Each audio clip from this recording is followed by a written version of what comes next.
Terence Crawford is Black Murderous Row? I've seen some good boxing from him, and then I've seen not really struggles, but I've seen a lack of like consistency too. So, you know, hey, we are looking for elite. So, who's the weakest link at 160? Terence Crawford plays a black cop who kills people.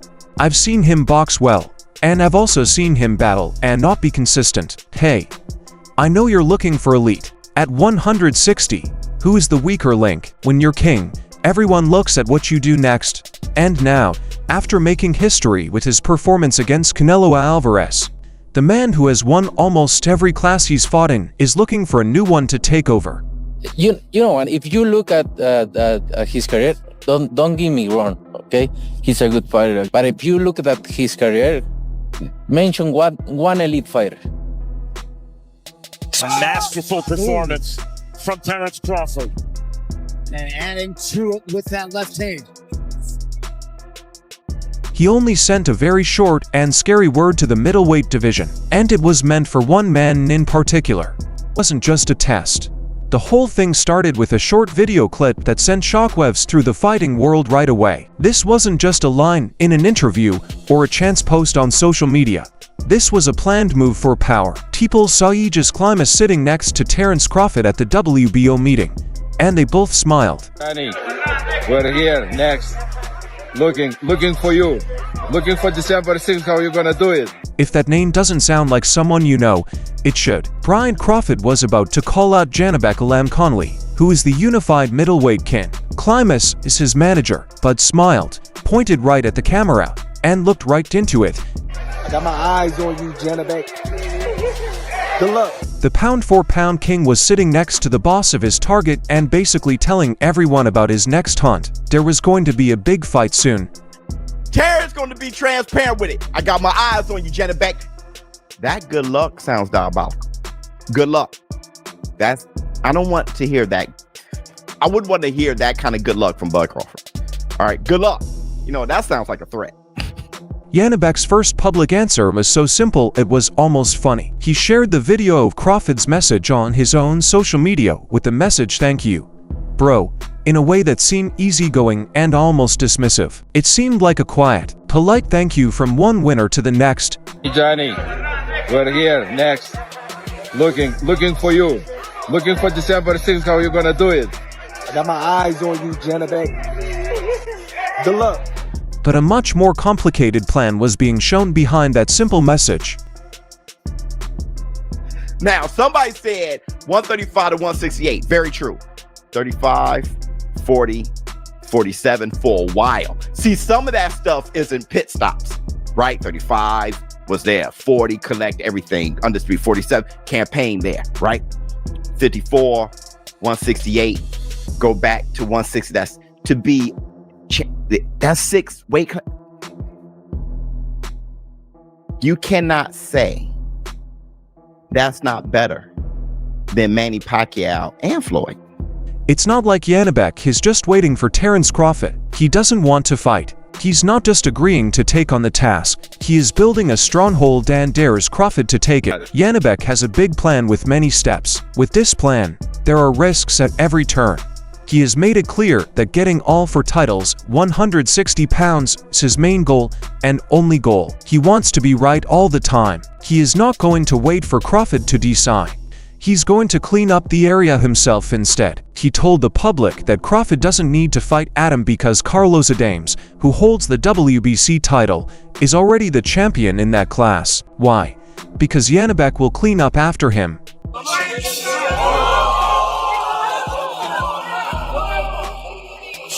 On December 6, he plans to fight Erislandy Lara, who is the WBA champion. Besides the IBF and WBO belts he already has, he wants to take Lara's as well. After that, he will go after Carlos Adames himself, take his WBC title, and be the only king of the middleweights. He won't be ready for Terence Crawford to challenge him for the whole throne until he has all the gold on his table.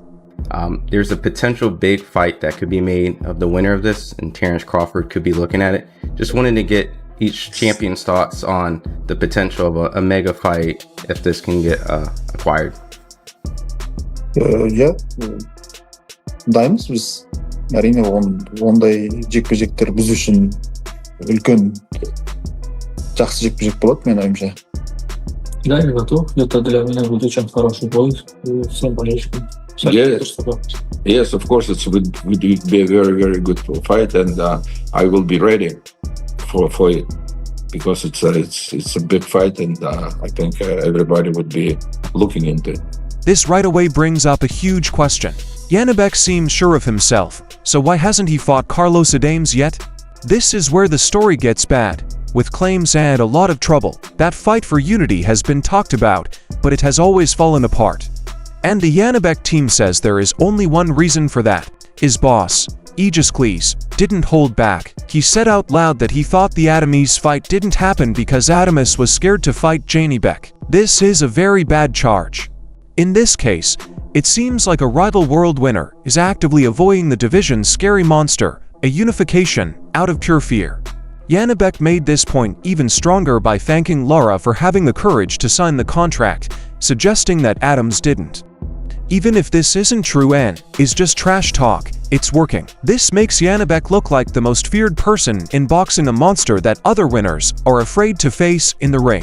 I really wouldn't say Janibek is unproven, but he really hasn't fought elite. Is he's at the same boat as Boots right now? No. Okay. I don't think. See, that's the thing. Yeah. Boots is not overrated. Boots is just not in a position to get a championship title, or an opportunity yet. Okay. Janibek, I don't know what the belts are like on his side or whatever, but I know that there's some guys that he can get in the ring with that are elite, and he hasn't gotten in the ring with. You know, once upon a time, there was the talks of Boo Boo Andre and Janibek fighting. That never happened, and a couple other fights. I mean, I guess overall, I would say, yeah, he's a little overrated. The biggest problem with Janibek's big, bold plan for many years is this. Everything depends on December 6th. The plan to work together against Adames and then lure Crawford is based on the idea that Crawford will walk right through the person in front of him. That guy is Iris Landy. Lara, he is the American dream. It looks like everyone, even Janibek, is dangerously ignoring the 42-year-old Cuban great. I like how Crawford is with the smoke. He's like you said, go ahead and all y'all do the work, and then I'm gonna go in there and I'm gonna just bring out the broom and sweep this shit. Right. I got Crawford beating Janibek.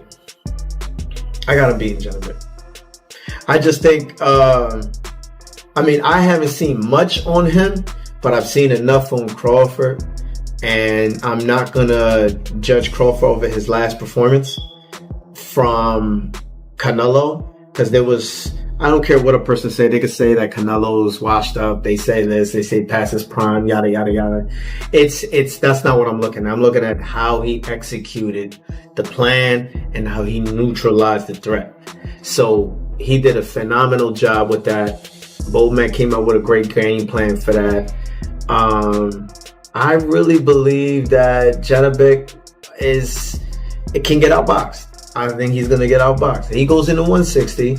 It's all going to determine on how he look against Lara. According to interviews, Janibek is very sure of himself. He says that he has watched Lara, knows his style, and doesn't think it will be hard for him to beat him. You're being very brave by saying this about a man with Lara's background.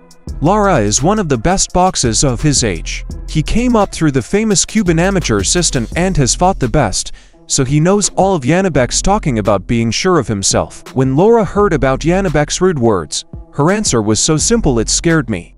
It carried the weight of his long, hard career. Look, think what you want, he told her. Let's see. On December 6th, it won't be as easy as you think it will be. Lara isn't just there to get paid.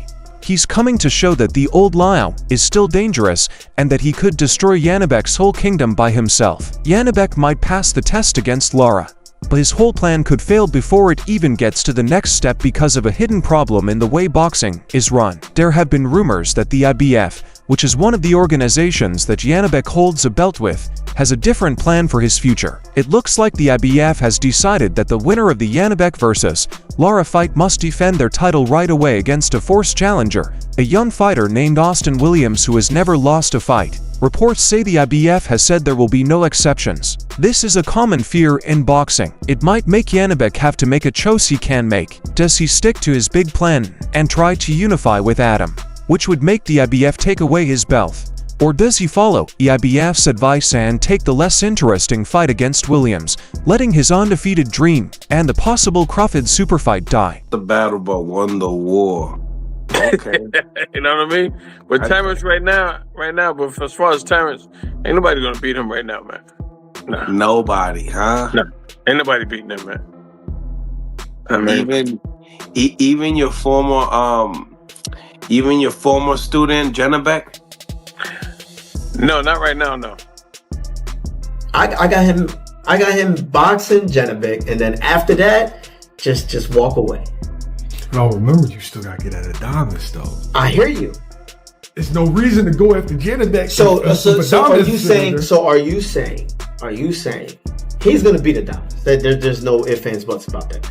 But he beats Janibek. He has Lara, his belts, and then Adames. So he'll be a 4-time undisputed champion. Yeah. Bro, he pulls that shit off. It's this kind of mess in the government that can ruin a fighter's reputation, and Lara could really hit someone with it. Well, for Janibek and Crawford? Yeah. I don't think... Go ahead. Crawford right now is at the top of his game, and he'll know when it's time to quit. He'll know. You know what I mean? A lot of people say, should he go out on top right now? I personally think he's probably going to have one more fight and call it a day. This is the risky bet Janibek Alam Kanula is making. He's right in the middle of a storm. He is fighting 3 different people at the same time. He is up against the dangerous legend Lara Adams, the rival champion he calls a wimp, and Crawford, the pound-for-pound king he is trying to trick into a trap. The IBF, a strong governing group, is threatening to pull the rug out from under him at the same time. Is this the well-thought-out master plan of a great talent? Is there a new kind of winner who is so sure of himself that he can make all the decisions? Or is this just fatally reckless arrogance? Is Kazakh style about to become popular in front of everyone? Is Janibek about to get a harsh lesson? He learned a lesson that will cost him his titles, his perfect record, and a chance to fight in the biggest fight in wrestling history. That's all for today's show. Don't forget to like, subscribe, and click that bell icon if you liked it so you don't miss our next movie. Also, don't forget to leave a comment with your ideas. We'll see you in the next show, so stay tuned.